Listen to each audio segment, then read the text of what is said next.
Isayas, Kabanata 20. Noong taon na ang Asdod ay salakayin at sakupin ng pinakamataas na general na sinugo ni Haring Sargon ng Assyria, sinabi ni Yahweh kay Isayas na anak ni Amos, "Hubarin mo ang iyong damit panluksa at mag-alis ka ng sandalyas." Gayon nga ang ginawa ni Isayas at lumakad siyang hubad at nakayapa.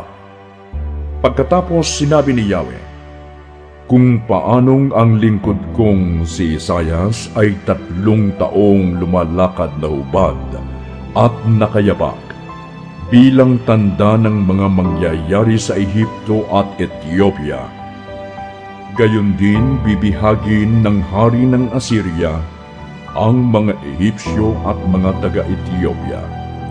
Matanda't batay, kakalad ka ring nakayapak at hubad na ang mga pigi ay nakalabas.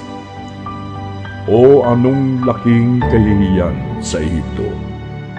Dahil dito'y manlulumo at masisiraan ng loob ang lahat ng nagtiwala sa Ethiopia na kanilang inaasahan at sa Ehipto na kanilang ipinagmamalaki.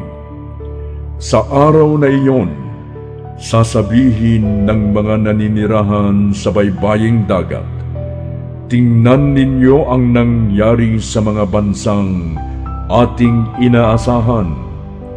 Sila pa naman ang inaasahan nating magtatanggol sa atin laban sa hari ng Assyria.